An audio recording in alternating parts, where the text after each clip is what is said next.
Bueno, mi nombre es José Gabriel López, muchos me conocen. Yo soy internista y nefrólogo de la Universidad de Buenos Aires y Pontificia Universidad Católica de Buenos Aires, respectivamente. Actualmente ejerzo prácticas privadas en la Clínica Las Vegas, donde tengo alianzas contractuales con Suramericana, Sanita, Patria y todas las que existen. El programa de nefroprotección. Soy el nefrólogo líder de Antioquia y Chocó para el grupo del Magisterio, Red Vital. Y además soy el programa de nefrólogo líder del programa de Cristus, la multinacional Cristus Energy. Y nada más. Bueno, vamos a hablar hoy sobre enfermedad de cambios mínimos. Es una entidad anátomo-clínica que se define por la presencia de un síndrome nefrótico puro, donde hay ausencia de lesiones morfológicas en la microscopía óptica, aparentemente. También ausencia de depósitos de inmunoglobulina y complemento en la inmunofluorescencia.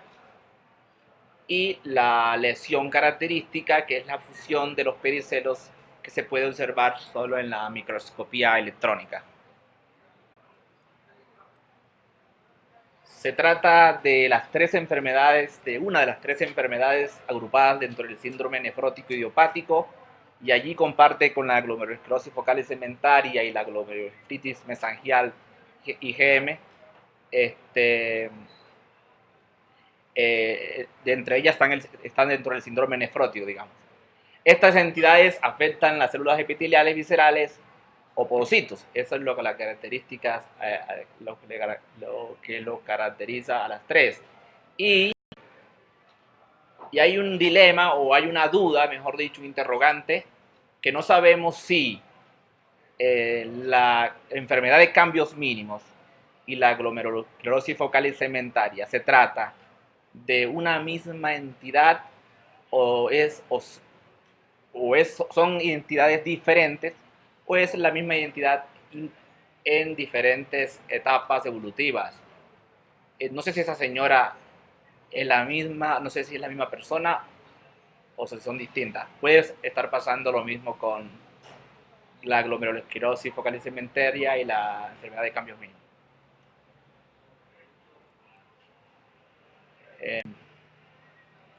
La nefropatía por cambios mínimos puede estar asociada a muchos factores, entre ellos los más comunes es asociada a los fármacos, y entre ellos están los AINES, que es con los que mayor frecuencia se ve asociado. Y entre otros está el litio, el interferón, antibióticos como la ampicilina, rifampicina, penicilamina, entre otros. También está asociada a linfomas como linfoma Hodgkin y no Hodgkin, y en casos también a tumores sólidos raros. He visto casos de tumores mediastinales, carcinomas papilares, por ejemplo, que producen estos síndromes paraneoplásicos, y se ven estas características de proteinurias masivas, y en el microscopía electrónica se ven los cambios mínimos. También está asociada a desórdenes autoinmunes como es la nefropatía lúpica clase 2, dermatitis hepatiforme, las inmunizaciones, alergias, como alergia a alimentos, polen, picadura de abejas, y se ha visto asociada también a virus C y HIV. En cuanto a la epidemiología, tenemos que la nefropatía por cambios mínimos es la causa del 80% de los casos de síndrome nefrótico antes de los 10 años. O sea, es la causa más frecuente de síndrome nefrótico en niños. Y en un 50% ocurre entre los 10 y los 16 años. Y se ve afectada también en los adultos, nos afecta en un 15 o un 25% de los síndromes nefróticos que afectan a los adultos. Por tal motivo es obligatorio la biopsia en los adultos. La incidencia, esta la encontré, la recopilé de la Sociedad de Nefrología Española, donde dice que está en 0.4 y 2.4 casos por 1000 habitantes al año. En cuanto a las variaciones geográficas y étnicas, se ha visto que hay mayor incidencia en las poblaciones asiáticas cuando se compara con América y Europa. Y como bien sabemos, la glomerulosclerosis focal y segmentaria que mayormente se ve en las poblaciones de raza negra.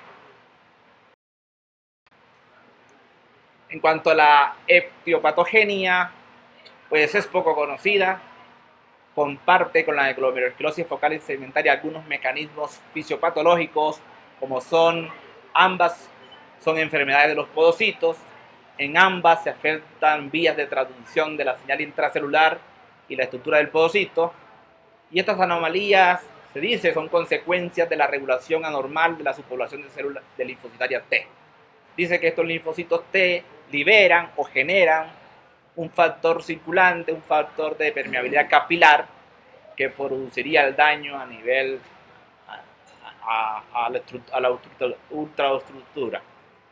Se podría ver marcada proteinuria, fusión de los procesos de los pies y alteración de la barrera aniónica de la membrana basal glomerular. Existen hipótesis de inmunidad celular y esto está basado en que esta enfermedad responde bien a los corticoides y a la ciclofosfamida. Y la nefropatía por cambios mínimos ocurre con mayor frecuencia en pacientes con linfoma de Hodgkin que en la población general. Se ven remisiones asociadas a enfermedades como rubeola, donde sabemos que hay una inmunidad, hay una modificación en la respuesta celular, lo cual ayuda a esta hipótesis. La nefropatía por cambios mínimos, los individuos atópicos tienen mayor riesgo de desarrollarla.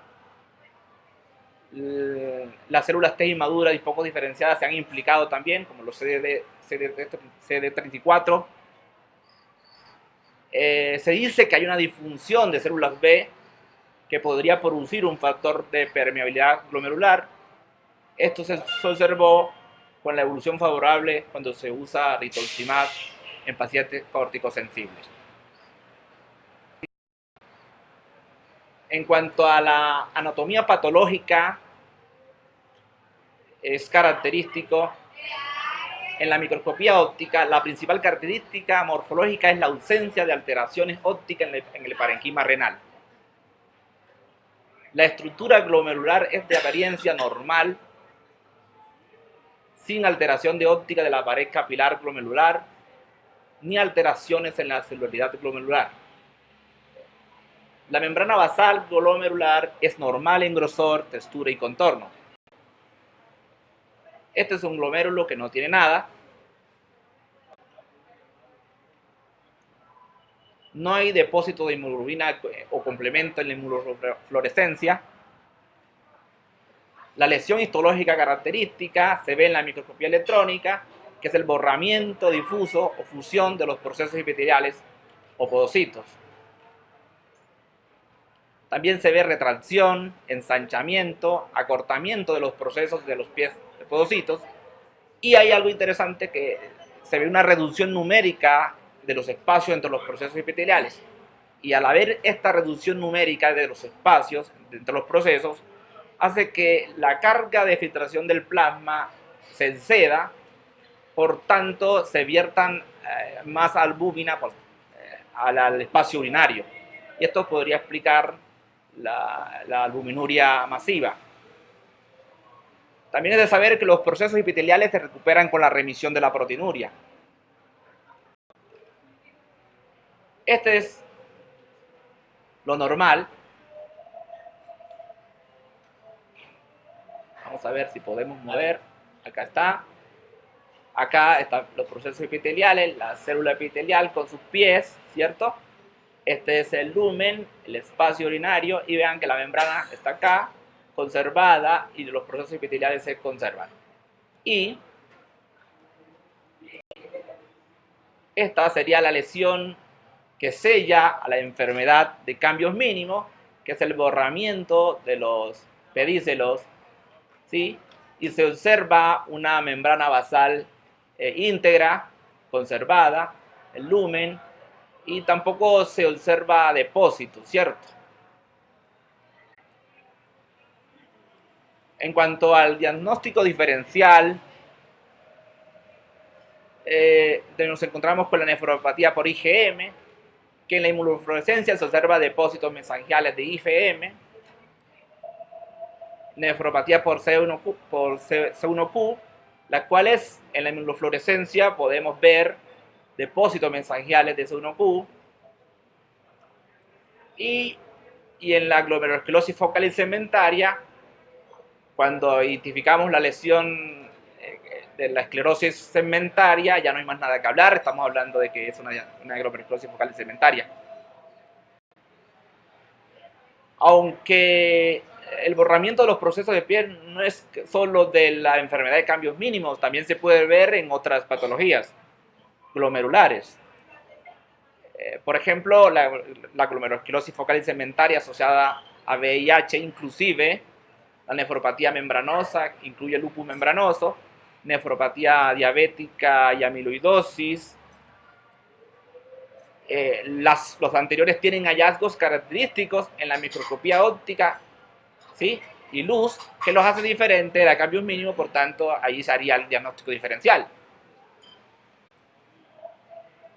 Acá tenemos a esto que está muy hinchado, ¿cierto?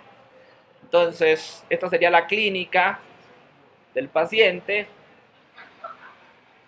Un síndrome nefrótico clínico, proteinuria que siempre es mayor de 3.5 gramos día, llega a ser mayor de 20 gramos.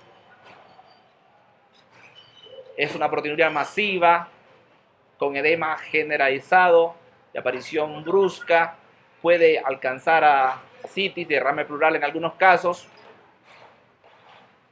Se puede ver hipoalbuminemia, alcanzando valores menor de 2, y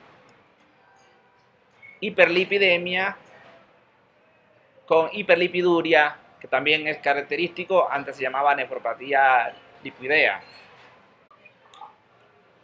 En cuanto al tratamiento de la enfermedad de cambios mínimos, la historia natural es diferente a las otras enfermedades con proteinuria nefrótica. ¿Por qué? Casi todos los pacientes remiten incluso sin tratamiento. El objetivo de la terapia es mitigar la morbilidad durante el periodo de reproductividad grave y la pérdida de la inmunoglobulina en lugar de prevenir la progresión. El pronóstico es favorable. Estos pacientes suelen hacer insuficiencia renal funcional que recuperan cuando la proteinuria remite. En cuanto a la terapia no inmunosupresora, tenemos que generalmente no se recomiendan los inhibidores, los IECA o ARA2 o reductores de colesterol. La mayoría de los pacientes responden a la terapia inmunosupresora, y en eso se basaría en no utilizar estos medicamentos, y que tampoco se ha visto que indicar IECA o ARA2 logre algún cambio beneficioso en la enfermedad.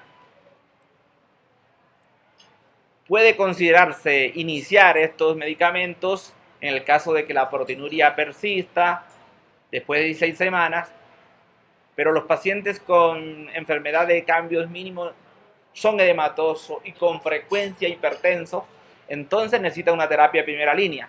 Esta me la inventé yo y me hago cargo, y es que dieta baja en sodio, o sea, lo de la primera línea, ¿no? Pero sí se necesita dieta baja en sodio, uso prudente de diuréticos, y ECA-ARA2 para reducir la hipertensión en los casos y reducir la excreción de proteína en orina. Nuestros pacientes no solamente llegan con cambios mínimos, suelen ser pacientes algunas veces hipertensos y diabéticos. En cuanto a la terapia inmunosupresora para la enfermedad de cambios mínimos, tengo que decirle que la mayoría de los trials para enfermedad de cambios mínimos en adultos han sido extrapolados a partir de trabajos más robustos controlados en niños. En los adultos, la mayoría de los datos provienen de análisis retrospectivos de pacientes con enfermedad de cambios mínimos en lugar de estudios controlados. O sea, estos estudios han sido más que todo en niños y de ahí se ha extrapolado para la población adulta, pero no son estudios con tanto rigor como se ha hecho en niños. Lógicamente tiene que ver con la incidencia y la frecuencia de esta enfermedad, que es mayoritariamente en la población, en los niños. El primer trial observacional sobre esta enfermedad se hizo en 1970 y no fue específico para enfermedad de cambios mínimos. Y allí se comparó la enfermedad de cambios mínimos con otras patologías como nefropatía membranosa y la proliferativa. Y ahí no se usaron las dosis que hoy se usan, sino el promedio fue de 30 miligramos. Se compararon con terapia placebo y lo que mostró esto era que los pacientes con cambios mínimos mejoraron. Y de ahí comenzó la historia.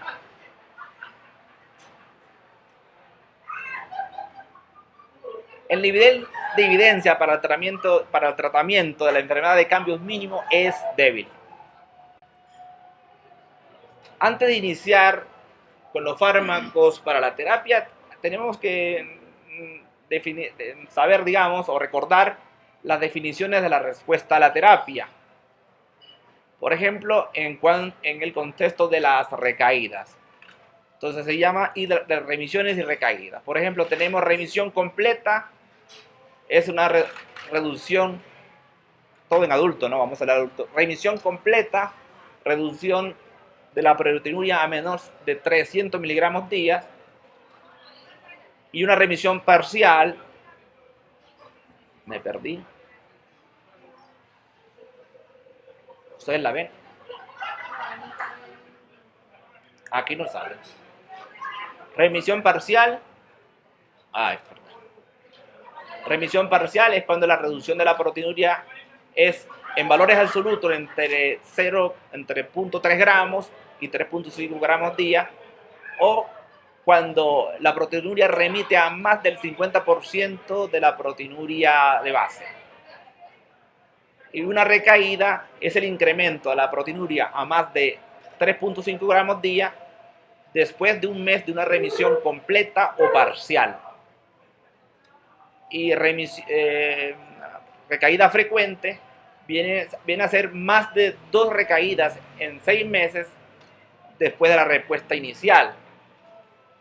Y córtico dependiente, lo que nunca se le puede quitar el corticoide. Pero bueno, se define como dos recaídas consecutivas que ocurren durante la terapia o después de los 14 o durante los 14 días de haber completado la terapia. Y córtico resistente es aquel que la proteinuria no remite después de las 16 semanas a pesar del tratamiento de la terapia con esteroides. Ahora hablamos de la terapia inmunosupresora. Y tengo que decirle que los corticoides siguen siendo las dueñas de este paseo, siguen siendo la base de las opciones terapéuticas. Aproximadamente del 7 al 12% de los adultos no responden a la terapia inicial. No hay evidencia de que la terapia administrada en días alternos sea superior a la terapia diaria oral. Las KDIGO propusieron esto, las pautas terapéuticas que aún siguen vigentes en el 2012, que son prednisolona 1 miligramo por kilogramo día, con máximo de 80 miligramos. Y cuando es días alternos, sería 2 miligramos por kilogramo días, con un máximo de dosis de 120 miligramos día. Y esto dicen que debe durar mínimo 4 semanas. Después los corticoides pueden disminuirse en el transcurso de 6 meses. La reducción de la terapia gradual queda en autonomía del médico tratante. Si le bajas 5 cada 15, si le bajas 10, usted se dará cuenta cómo lo va a hacer. Entonces, en la bibliografía ustedes se van a dar cuenta que yo cito al grupo de Fernando Fervenza y Kanji Han, no me sé pronunciar el nombre, que es quien escribe el texto para el App Today. En el App Today sale unas recomendaciones que están muy buenas y que fue lo que quise traerles para quien quiera cambiar de guías Caidigo a estas nuevas recomendaciones. Igual, ellos recomiendan que la prednisolona sea administrada de 1 miligramo kilogramo a 1 miligramo kilogramo día, también máximo 80 miligramos, pero acá es durante mínimo 8 semanas. La Caidigo decían mínimo 4 semanas. Y esto, ¿por qué más tiempo? Con un intento de reducir las recaídas. Y se tomará en ese horario de 7 a 9 de la mañana, buscando reducir la supresión de la suprarrenal, ¿cierto? En pacientes que responden después de la 8ª semana, la prednisolona se reduce 2 semanas después de alcanzar la remisión completa. O sea, que si el paciente, por ejemplo, remitió a la 10ª semana, se debe llevar hasta las 12 semanas, porque se recomienda que se dé de la terapia inicial, que siga la terapia inicial 2 semanas más.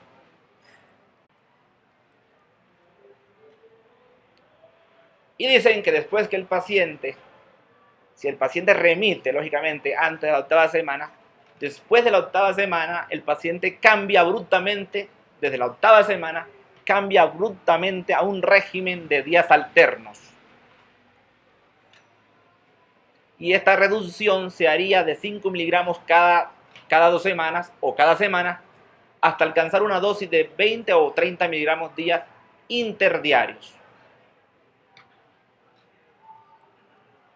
Una vez alcanzada los 30 miligramos, se pasará o se alternará a las 2 semanas con una dosis de 10 miligramos, que también va a permanecer durante 2 semanas. Y cuando ya nos encontramos en la vez con 10 miligramos, allí la reducción de 10 miligramos se hará con 2.5 miligramos en reducción cada 1 o 2 semanas hasta caer a 0.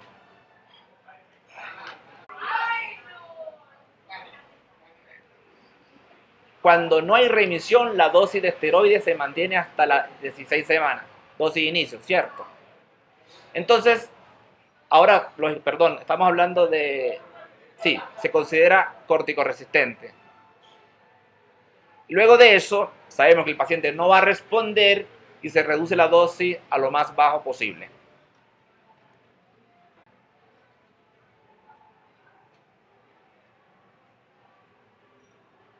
Y entramos en el plano, sí, de las recaídas de la enfermedad de cambios mínimos.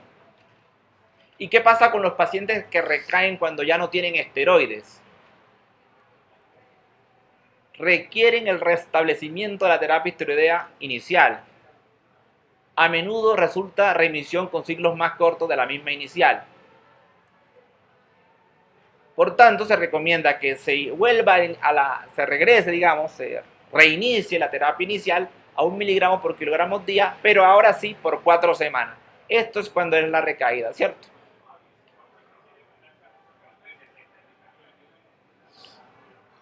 Cuando no tiene esteroides, lógicamente. Entonces le preguntamos al paciente qué droga está tomando y me dice que la pastilla azulita, que toma una que es amarilla, y la única que yo conozco es cuando me dicen tomo la rosadita, que es una bolita. Ya sé que es calcitriol, pero no sé si esto es calcitriol. Estos frascos, esto para mostrar que hay muchas alternativas, ¿no? Esto se volvió aquí, pero es que la prednisolona en pacientes córticodependientes, muchos la dejan, sugerirían que algunos trabajos han dicho que la dejen hacer a 0.15 a 0.20 miligramos día, pero esto no ha mostrado ningún beneficio. Estos pacientes no van a mejorar. Entonces, ahí pensamos en los agentes, en diferentes alternativas, en la segunda línea de inmunosupresión. Y pensamos en citotóxicos, anticalcinurina y antimetabolitos, perdón.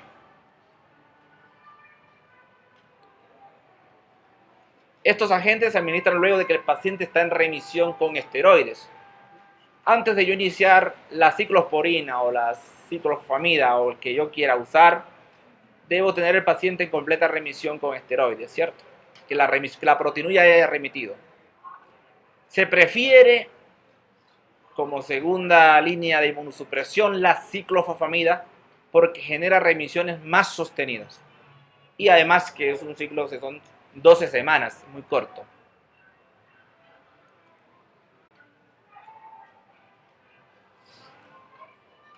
Entonces, la ciclofosfamida en estos regímenes de recaída frecuente se recomienda 2 miligramos por kilogramo día por 12 semanas.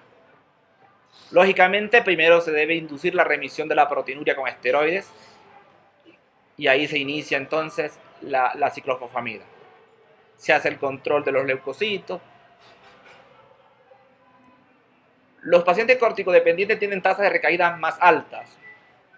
La prednisolona dosis baja en pacientes con recaídas frecuentes nunca han mostrado mejoría a largo plazo. La ciclofosfamida sola es altamente eficaz, o sea que cuando estemos dando ciclofosfamida no se nos ocurra meter prednisolona porque no sirve de nada.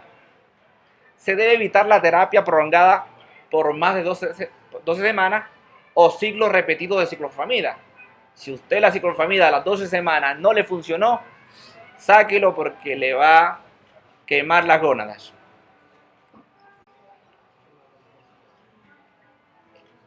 Y entonces el paciente no mejoró con los alquilantes, con los agentes alquilantes. ¿Y qué hacemos entonces? Y pensamos en los anticalcinurínicos. ¿Y cuál? Tenemos la ciclosporina y el tacrolimus. Tacrolimus, ojo, los pacientes diabéticos, ciclosporina, la dislipidemia, hipertensos. Hay que mirar bien cuál es. Algo bueno de ellos es que tienen efectos antiproteinúricos directos sobre el podocito. Se ha visto esto.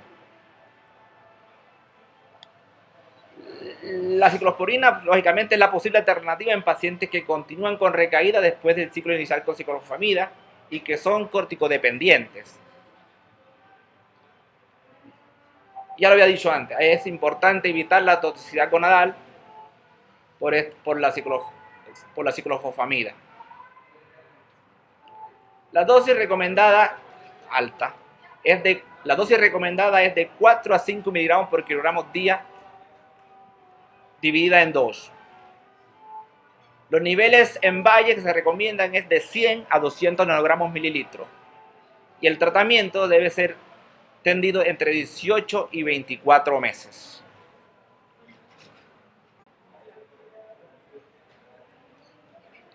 Ojo, hay una alternativa para reducir la ciclosporina.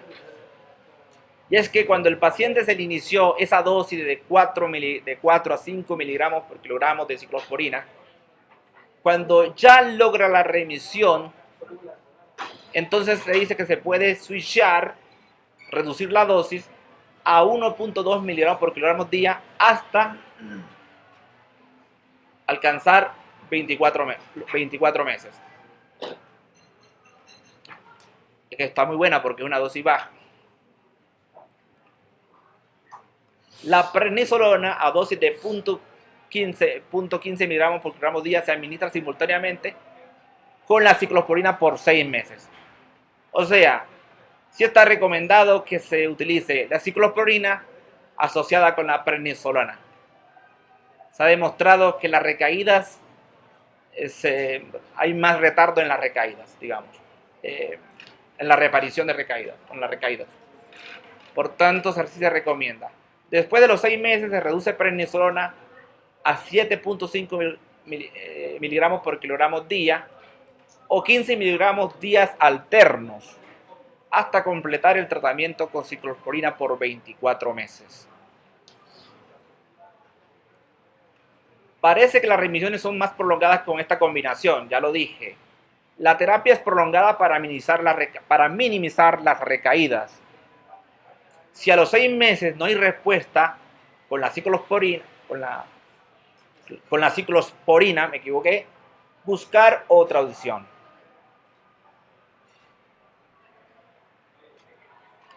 Es ciclosporina. Rituximab, nada escrito, muchos trabajos. Sabemos que son anticuerpo monoclonal, anticélulas B CD20, pero parece que su mecanismo no está por esto, ¿no? Actuar anti las células B. Parece que sus propiedades están más por ser un anticuerpo monoclonal y otras cosas que realmente no las voy a decir. Estudios observacionales lo sugieren en pacientes con enfermedad de cambios mínimos, con recaída frecuente y corticosensible.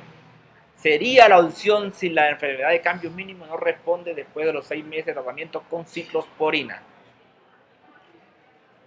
El levamisol ya no se ve, no está comercializado y en Estados Unidos también se dejó usar. Y uno por ahí lo escucha cuando los pacientes son cocainómanos que... Bueno. Azatioprina.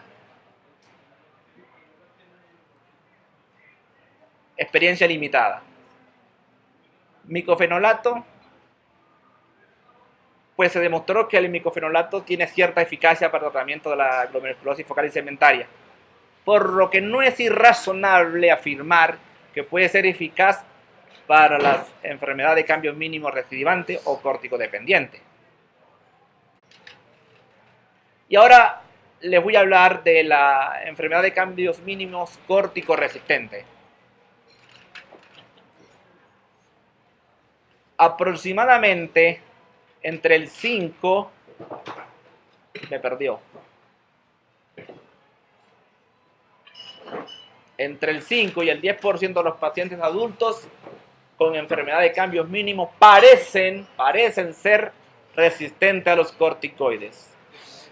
Parecen. Y eso es debido a los siguientes problemas. Terapia inicial inadecuada con esteroides.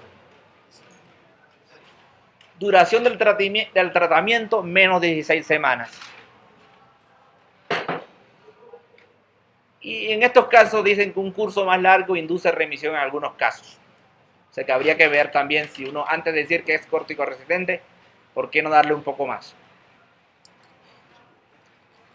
Uso de esteroides concomitantemente con antiácidos que contienen aluminio disminuyen la biodisponibilidad del esteroide. Por tanto, habría que revisar antes de decir que es córtico resistente si estamos suministrando un antiácido.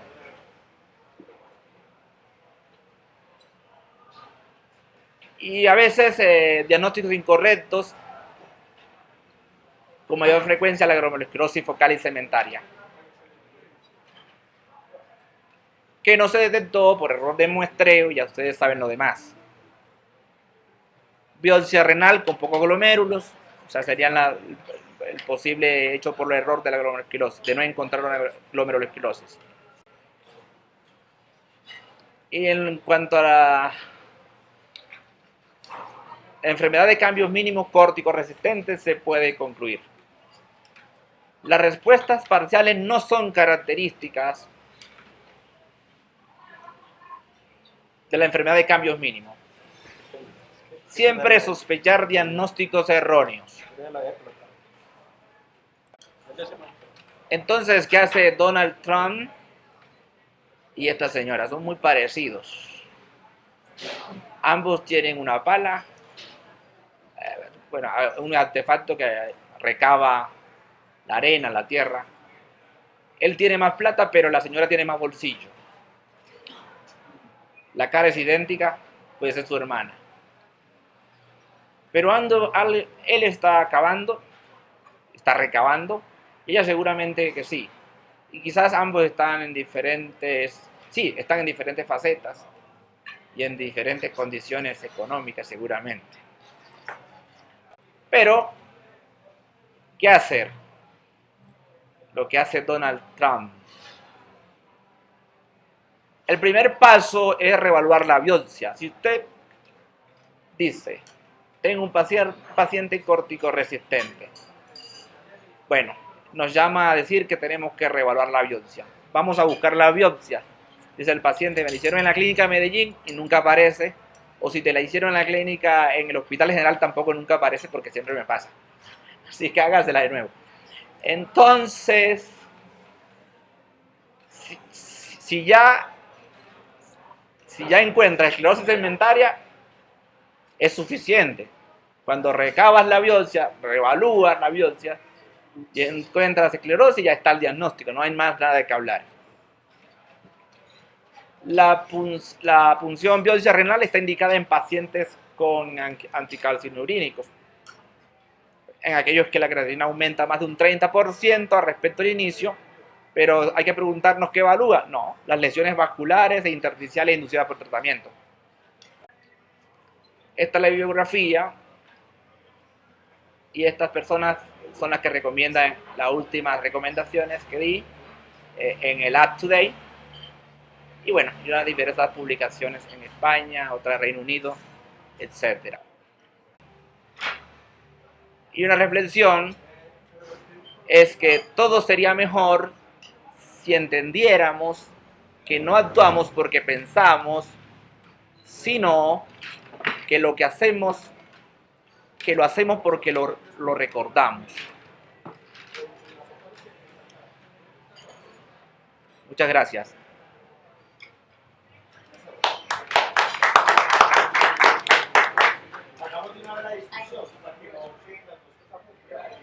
Si alcanza la remisión completa, se reduce la prednisona gradualmente en 5 miligramos cada 3 a 5 días hasta interrumpir en 2 meses.